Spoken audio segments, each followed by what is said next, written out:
This is your orientation for criminal justice and legal studies courses taught by me, Tom Higgins. For those of you that don't know me, I'm an Illinois Central College graduate.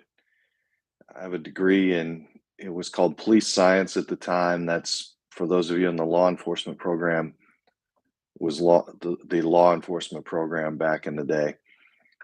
Um, Graduated from ICC with that degree.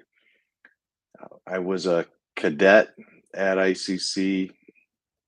As a student, I played basketball here at ICC, was employed by what was then the Public Safety Department. I went on to Bradley, where I earned a degree in criminal justice. And while at Bradley and after I turned 21, I returned to ICC as an officer. Um, After graduation from Bradley, I stayed on the law enforcement path, but I was looking to go to law school, encouraged by the person who formed our programs, Doc Wright, who had been a police officer who went to law school. He thought I had an aptitude for the law, and I had some other people kind of encourage me. And so I was intending to go that path. I did go that path. I finished what is now the University of Illinois at Chicago Law School. It was formerly the John Marshall Law School in Chicago. And graduated in 1990 and was licensed to practice law later that fall after passing the bar exam. I had various work experiences in the law, private law firms, the Illinois Attorney General's office in the Criminal Appeals Division, and then eventually returned to Peoria to work in a law firm where I did many things related to civil litigation. Probably the most, um, I guess, related to what I've done at ICC is I represented police officers, the two largest police unions in the area, plus defended police officers through the Illinois Municipal League in various cases. Uh, all the time staying connected to the program and teaching and helping and mentoring, and then eventually came back here to teach full time in 1996, fall of 1996. That's a little bit of my background. In addition to, I should say, all of that, I was on the Peoria Fire and Police Commission for a number of years. I'm currently a trustee for the Peoria Fire Fighters Pension, and I was the hearing officer for the city of Peoria, for East Peoria, Creve Coeur, Marquette Heights, and Pekin for a variety of municipal cases that were related to a lot of the things that I eventually will talk to you about in different courses. The program you're enrolled in, whether it's law enforcement, criminal justice, 911, legal studies, these programs originated in 1969, about 2 years after the college opened, and they're formed by Roy Doc Wright, a police officer who became a lawyer. Police science was a predecessor to the law enforcement program we know today. The more transfer-friendly criminal justice program came along about 3 decades later in response to a national trend for bachelor's degrees in criminal justice. Major difference between the two is that criminal justice as a pathway is more general, with more of a sociology, criminology, and theory focus, and the law enforcement pathway is more technical and focused on providing the practical aspects of what the law is and how that law does or should be applied, as well as how the things you would be expected to do in law enforcement should be carried out. The 911 dispatch program came along a lot later. It was more recently developed to help meet a continual need to have qualified and competent 911 dispatch personnel to help serve the public and public service agencies like police and fire. The legal studies program was developed in 1989, and um, it serves a variety of needs from lawyers to the court system to the court offices and a lot of different other positions that, in fact, help the public obtain legal services.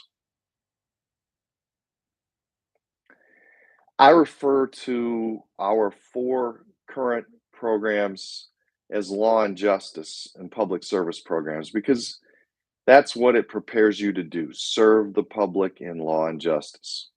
These programs are one of the primary sources for law enforcement, jail and corrections and probation offices in Central Illinois and outside of Central Illinois. In addition, our 911 students are employed in the region, dispatching and directing police, fire, and emergency service calls that help serve and protect our region. Other students in this course may be enrolled in our legal studies programs, and those programs are the primary source for legal assistants, paralegals, and other legal support positions in law firms, corporations, and government offices all through Central Illinois and the country. We have graduates working all over the United States from all of these programs in many aspects of law and justice, from basic support through judges and even appellate justices. There's no doubt you know or have dealt with one of our graduates, and if you haven't, you will. You may have found our webpage, icclaw.info, and you'll see that plastered all over the place. It's a good thing to bookmark. It's a good place to know. It's a good place to go back to because we put information up there about advisement, about jobs, program specific links.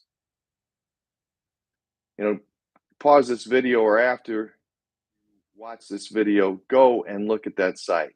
And as I said, bookmark it. Primary goal here is to talk a little bit about the tips that will help you be successful in this course and the program. Tips that will translate towards being successful in a career in the law and justice system. From the moment you enroll in this course through the day you walk out the door as another of our accomplished and successful graduates, we have one goal: to help you develop how to constantly improve your skills to become competent, confident, and employable. Improving and practicing your knowledge of and skills in the law is something you will need to do for your entire career. It's something I have done every day, and our successful graduates will tell you it's something that they do. It's not something you stop when you leave here. You're expected to grow continually, to acquire and develop knowledge and skills that will be expected of you in the workplace, and put in the necessary effort to become and remain competent in the law. To that end, I'm going to give you three of the most important expectations for successful students in our programs. Expectations that we promise will lead to your success in your desired career field. First is a word: professionalism. Most of the jobs that you hope to get after you earn your degree or certificate require that you take and uphold an oath to abide by and follow the Constitution and the laws of the United States and the state of Illinois or whatever state you happen to go to work in. It's not an if, it's a must. It's not a oops, sorry, because oops leads you to be fired if you violate the oath.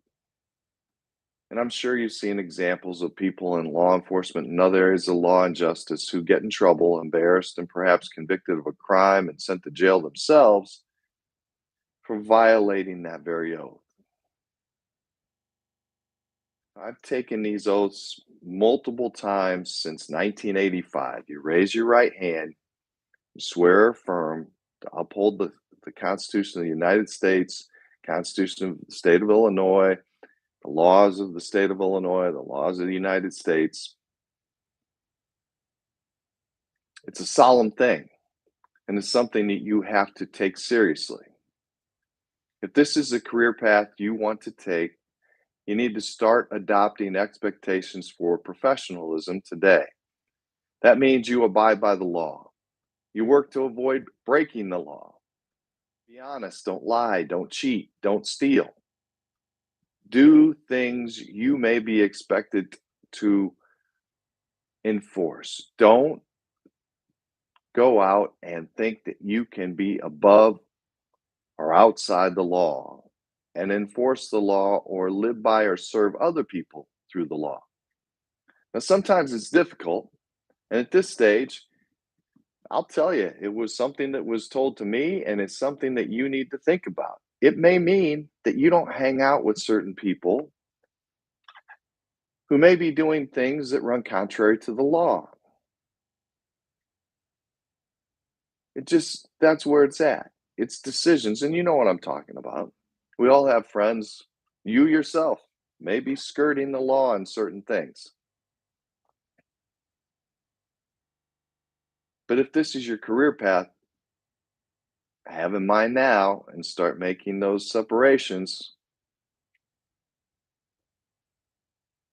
Because if you develop these traits and make these expectations for yourself now in this course, in this program, and you carry those expectations forward, you will get a job.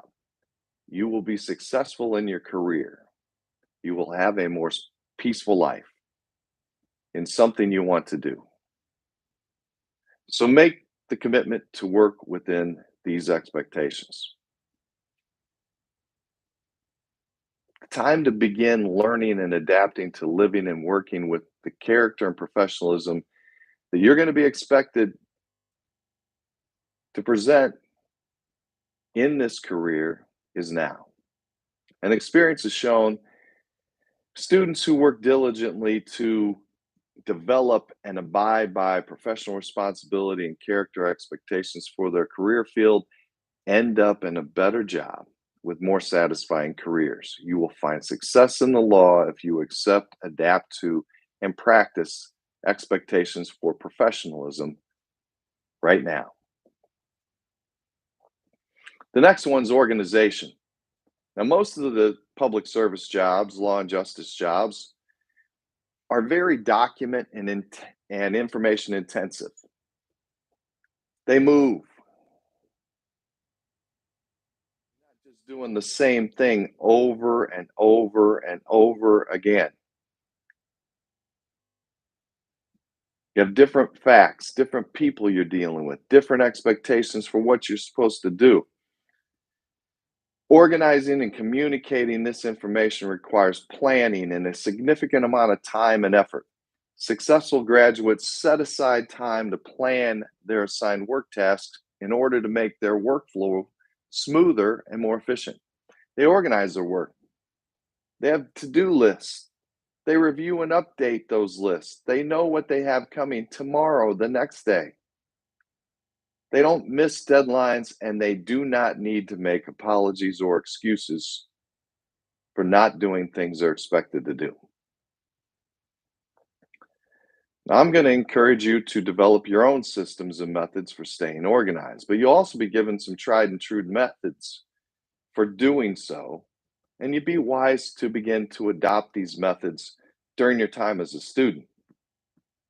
Experience has shown students who use calendars, create to-do lists, update those lists, plan their time, you're able to meet all of the various class assignments on time.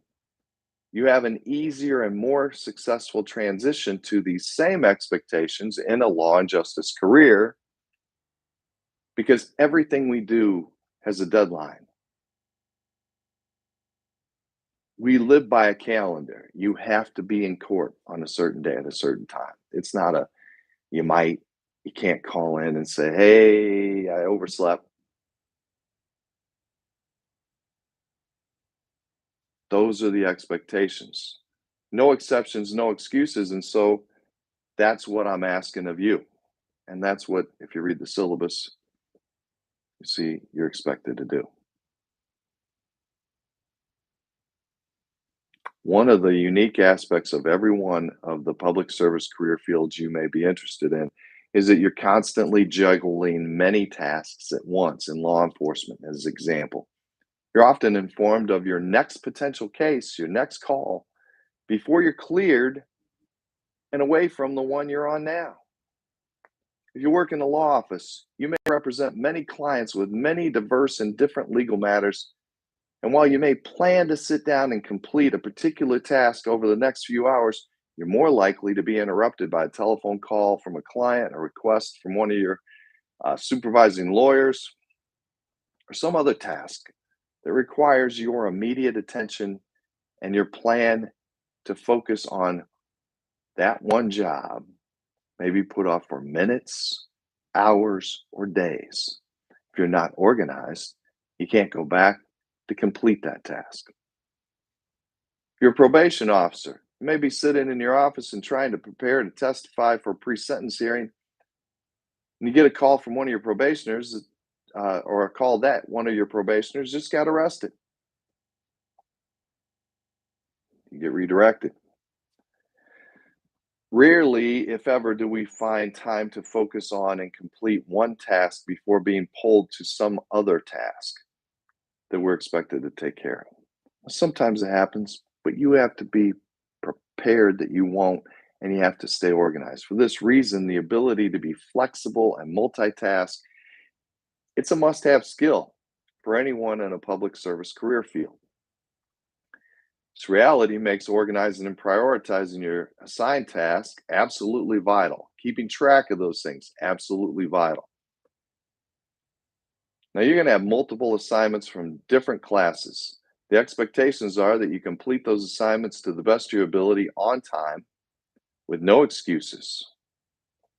So use your calendar, create an update to-do list, stay on top of what you need to do, make the time so you're not doing things or trying to do things at the last minute. Doing things at the last minute, rushed, ends up with crappy work product. And once you're out in the field, if you have crappy work product, you're going to get called on it. You're going to be cross-examined on it. You're going to have to go see the boss about it. It's not good. And don't kid yourself. You can't treat the opportunity to learn and build your skill sets here like some high school assignment. And then snap, all of a sudden you have the discipline and skills to meet these expectations on the job. And somehow you'll be practiced and able to do your best, well-organized work. Do that on time because, whoa, now I'm getting a paycheck. Doesn't happen. It does not happen. I can point you to examples of students who have tried this method.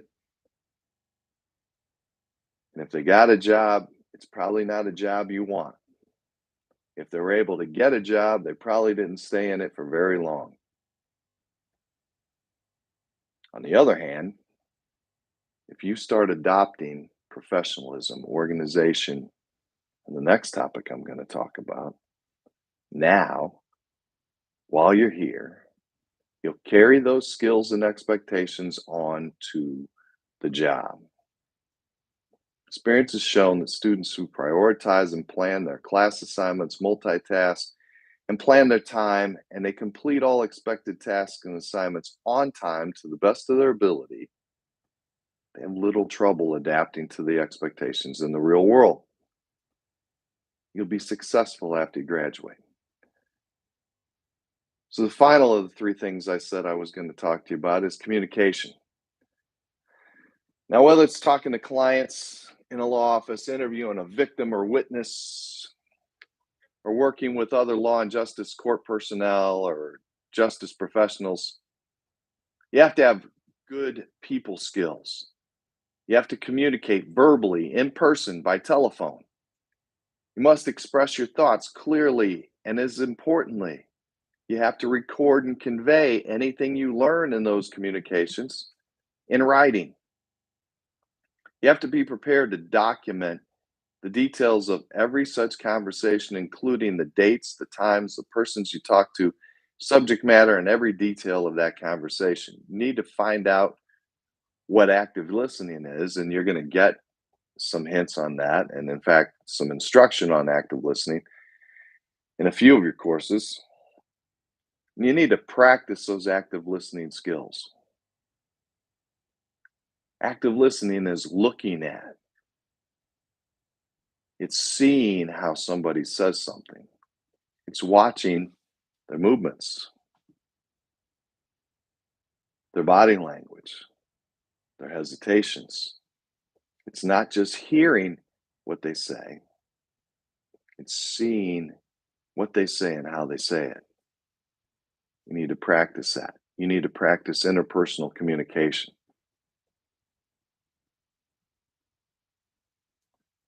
Writing skills and written communication are also essential to this career. Most of the writing comes by way of reports or internal memorandums required in your daily task. We document in all of these professions everything we do. There's some sort of trail, some sort of record. Police officers, as an example, are expected to document every interaction and conversation with anyone they interact with in an official capacity. If you're working for a lawyer and you're involved in drafting court documents and correspondence or talking to witnesses or clients, you have to document every interaction, everything you do. 911 personnel are documenting every aspect of every interaction, every second of their workday, both verbally and via a keyboard. And most every communication by any of you in your jobs are going to be subject to review by your supervisor, your peers, lawyers, court personnel, judges, and for some of you, the public. So take the time and make these written communications something that will reflect well of you and accurately of the facts you seek to communicate.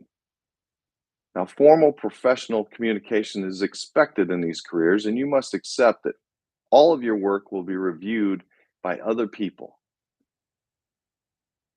And you're going to review the work of other people as well. So you're going to practice that in my classes. You're going to get used to giving feedback, constructive feedback on what other people, other students post. And you're going to develop the ability to receive feedback, constructive feedback from what other people think of your work. It's imperative to our survival in law and justice.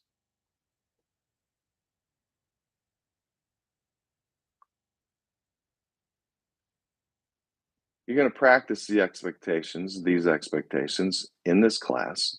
You'll be expected to communicate in a professional manner in this class. No emoji, slang, informal text type talk. Don't complete your post on your phone. Go to a keyboard. Practice good grammar, spelling. Use the tools that'll help you with that. No cut and paste or plagiarizing. You do your own work. It's an expectation of this course, and experience has shown that students who work in class to meet the expectations in both areas of communication, verbal and written, you find job satisfaction. To that end, can expect you to communicate with your instructors and fellow students in ways that allow you to practice the forms and formats of all communication in a professional and organized manner.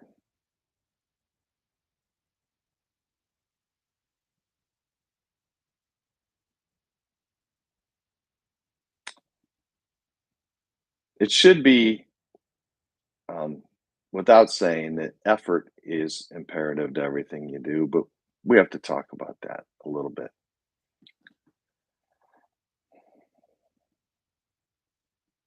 Don't come to me and ask for extra credit if you haven't turned in the assignment or you missed some assignments, because guess what? In these fields, you get extra credit, the opportunity for overtime, extra work, better pay, better working conditions, if you do the work to the best of your ability.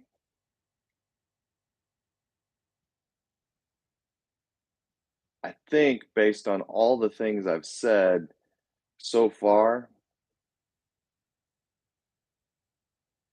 if this is a career path you want to pursue, do these things to the best of your ability, and you're going to earn the knowledge and skill on the law. You're going to do better in class, and you're going to do very well in your career. Give it the effort expected. Now, given all I've talked about so far, I really shouldn't need to bring this up, but I need to. I have to. It's something that we need to cover because it's become this big thing everywhere. AI tools such as Chat GPT. I provide the policy on the syllabus. It was already stated, students enrolled in the courses I teach, the courses that lead to careers in law and justice, you're expected to recognize, practice, and develop the communication expectations for law and justice careers. The objectives of this course will help you develop the ability to meet those expectations. But these careers require you to read, analyze, consider, and communicate your thoughts about the various topics covered in the course. Your thoughts, not some artificial intelligence tools assumption of your thoughts. When you leave our program to earn a job in your chosen field, you're going to be expected to own, to write, to discuss, to communicate, and defend your thoughts about the law. None of you will have the benefit of having an AI tool help you form, write, present, or take responsibility for your thoughts. At least not for the foreseeable future, and hopefully not ever, because guess what? If AI ever reaches the point of being able to do the things we do, we, me now and you in the future, everyone in substantive law and justice careers will be out of work.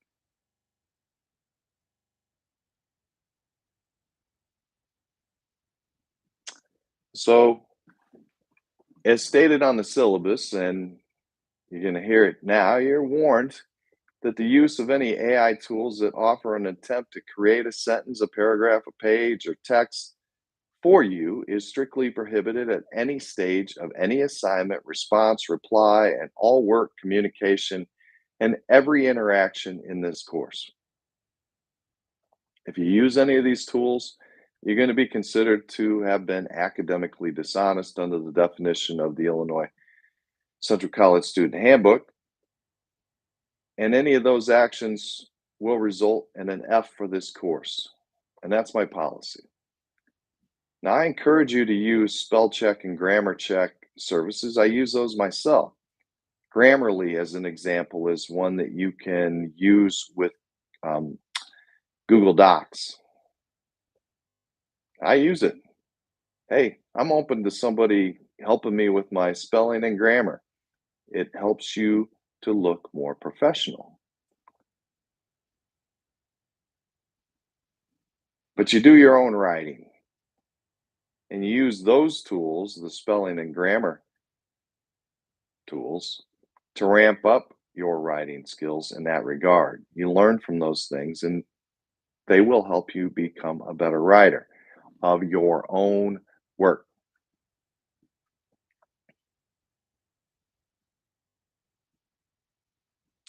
So now I'm going to wrap up. These are my final comments.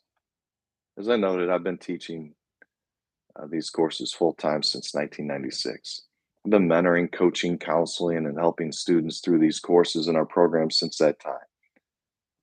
I'm available to do the same for our graduates, and in fact, I stay in contact with and I'm available to our program graduates as they navigate through their own careers in the law, and they come back when they are going for another position and there's going to be a background investigation, or they are thinking about a career change and they want some advice regarding that. I'm here to do the same for you.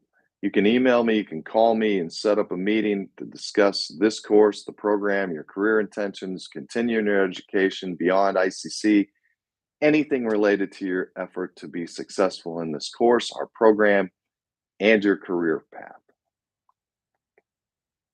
That's today, tomorrow, hopefully 10, 20 years from now. If you put in the effort and if you fulfill your commitment to this course and your chosen career path, I will be available to you. I want to see you be successful. It's why the courses are organized the way they are. It's why I ask you to do the things I ask you to do, because if you do those things, experience has shown you will be successful. So here's what I provide in my courses, and I think all of our instructors do the same. A detailed syllabus that outlines the objectives of the course, the expectations of the course, and the expectations to earn grades in this course, including typical weekly assignments that you will see apply to most weeks. Deadlines most weeks are going to be the same, except for usually the first and the final weeks of the course when we're interrupted by the start of the course or holidays or final exams that sometimes throw the final week off schedule or the normal expectations of the schedule. And for those weeks, I provide you with the information you need about logging in or participating in the course. But otherwise, the day your original work's due and the day your review or reply posts are due. So you can have the ability to get those into your calendar and make the time. Whatever it takes, make the time. The syllabus also provides the topics to be covered each week of the course, and the reading expectations may either be referenced in this section of the syllabus or provided in the assignment for a particular week. For CRJ 225, 227, 230, the CRJ internship, and most legal studies courses, there's not a textbook or the crazy cost the textbooks bring to you. The law is a public domain. It's yours, it's mine, it's all of ours. And where possible, we help you learn where to find the law and how to use the law for your coursework. Most of it you can find free. And you're going to need to know that for your life after graduation. We also introduce you to some resources that we do have available, free to you, and you will be expected to use and learn to use. For some of you, they will be resources you will have access to and will use after your time here. Whenever possible, I provide either documents or links to direct you to free reading materials, either free because the college provides those through the library and we leverage those resources, or that I've created, or resources that are out there in the public domain. The syllabus provides a reference to a course topic for each given week. You have to be willing to read, sometimes find, and then work to learn the law. The law is not always easy to learn, and it takes multiple readings and an effort to learn the law. Everyone in the class, regardless of the desired career path, will be expected to take the initiative to find, read, and know the law and stay current on any changes in the law in your career. So it's important you develop these skills now. You're going to practice and build these skills here, now, in these courses. I also provide you with guidance, clarification, and feedback. I provide guidance initially by way of podcasts linked to the course and the documents I provide, on links that I provide, and things that I provide you in the assignments you're going to complete. I expect you to listen to the podcast provided in conjunction with the assigned reading. Normally, I ask you to do the assigned reading first because the podcast will support what you read. You need to make time to do both The reading provides a base, and podcasts provide guidance and clarification. Think of the podcast as the classroom lecture you're familiar with. The difference is that if you do the prep work, if you do the reading, the podcast is to the point, often with examples and insights that help clarify and guide you towards learning the content so you can complete the assignment for the week. And you can expect to continue your education in the law for many years to come, much in the same way. It's how we're seeing a lot of continuing education for all the different career fields that our courses support. I also provide feedback in three primary ways. First, after students make initial posts for the assignment, I typically post my own detailed response to the assignment I gave you for that week, and I encourage you to go and read that post. It will summarize again and help you remember and use that information you need to have for the course and for your career. Second, where necessary, I may make a specific comment for all students to see directly to your post, or I may contact you individually if necessary. And third, if it's necessary for larger projects, I'm going to post comments attached to your grade in the course gradebook. I may also ask that you contact me and we set up a time to have an individual discussion if you need that individual attention or help getting directed to where you need to be. I'm going to be here to support your efforts and communicate with you by telephone, remote video, or when possible in person. And I'll help you navigate the course, the program, and the career. But let's be clear. I can't do the work for you. I can't put in the time. I can't earn your credentials. I can't earn the experience you're going to earn through these courses, our internships, and your jobs in the career field. I did all that. But I'm more than happy and always available to help you do the same, to earn it. I'll help you with a map. I'll provide a map to move you through the course, to help you learn a topic, develop a skill, find an internship or a job.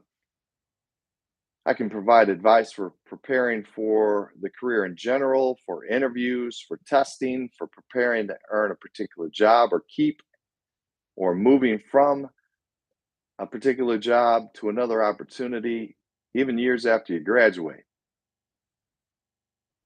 As I said, I stay in contact with our graduates, with the employers, with our former students. They come back and they seek you. They seek our graduates. They're appreciative of their time here, just as I was. I'm proud to be an ICC graduate. And there's many, many former graduates or former students who are graduates who are out there working and being successful, feel the exact same way. And they come back and we stay in contact with them.